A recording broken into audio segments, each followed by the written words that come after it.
Assalamualaikum warahmatullahi wabarakatuh. Saya Norbaiti Janati binti Alias, pemegang nombor matrik T2021093357.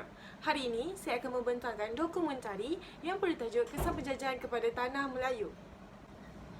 Dari aspek politik, kisah penjajahan telah menyebabkan sistem pentadbiran tradisional negeri dikuasai oleh Sultan.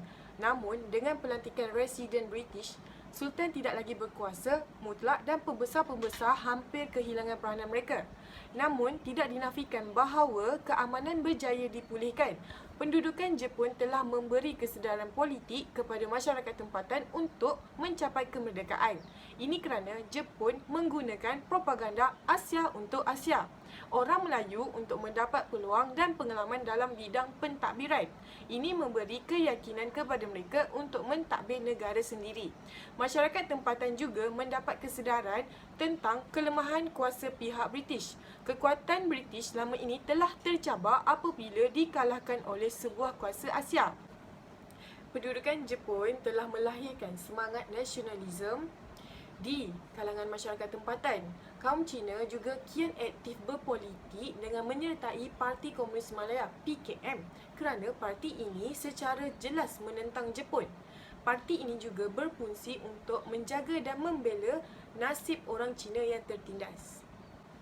Seterusnya, dari segi aspek ekonomi, negeri-negeri yang terbabit mula mencapai kemajuan kerana pelaburan semakin giat, ekoran, perkembangan perusahaan biji timah dan tanaman-tanaman lain seperti kopi dan getah.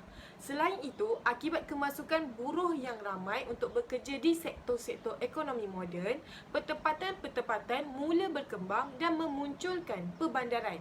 Namun, di sebalik kebaikannya, berlaku ketidakseragaman pengagihan kekayaan antara negeri dan wilayah atau kawasan di dalam sesebuah negeri tersendiri. Sumber dan hasil ekonomi dimonopoli oleh pelabur-pelabur barat sedangkan kaum pribumi ketinggalan. Pada zaman pemerintahan Jepun pula, tanah Melayu mengalami kemerosotan ekonomi pada peringkat individu dan keluarga. Harta benda terpaksa dibelanjakan untuk memperoleh makanan dan keperluan lain. Perusahaan biji timah dan getah yang pesat sebelum ini, ia merosot dan hampir terhenti ekoran daripada kerosakan dan kemusnahan yang berlaku pada Lombong, Ladang dan Kilang. Kerosakan ini disebabkan serangan Jepun untuk menakluki tanah Melayu. Banyak barang keperluan utama tidak diperolehi seperti tekstil dan ubat-ubatan. Ini menyebabkan barang-barang keperluan menjadi mahal dan tidak mampu dimiliki oleh orang ramai. Nilai mata wang negara turut jatuh dengan teruk. Mata wang daun pisang yang diperkenalkan oleh Jepun tidak bernilai kerana percetakan yang tidak terkawal.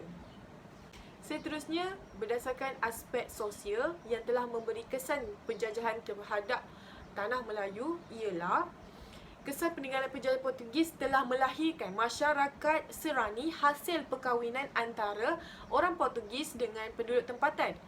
Pengenalan tulisan Rumi dan penyerapan perkataan daripada bahasa Portugis ke dalam bahasa Melayu seperti jendela, almari, tuala, garpu dan lain-lain.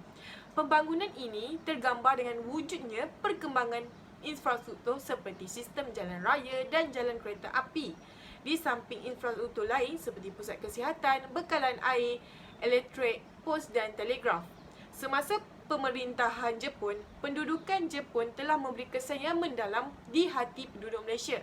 Antaranya ialah penindasan terhadap orang Cina, ramai penduduk yang terpaksa menjadi buruh kasar, negara mengalami kekurangan beras, penduduk menghadapi masalah kesihatan, layanan Jepun yang berat sebelah.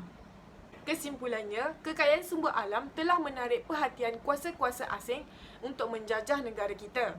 Ketiadaan persefahaman dan perebutan kuasa telah menyebabkan kuasa-kuasa asing dengan berjaya menjajah apabila mereka telah cuba untuk campur tangan dengan memihak kepada pihak yang mereka rasakan berkuasa dan mudah terpengaruh dengan kata-kata mereka. Sekian, terima kasih.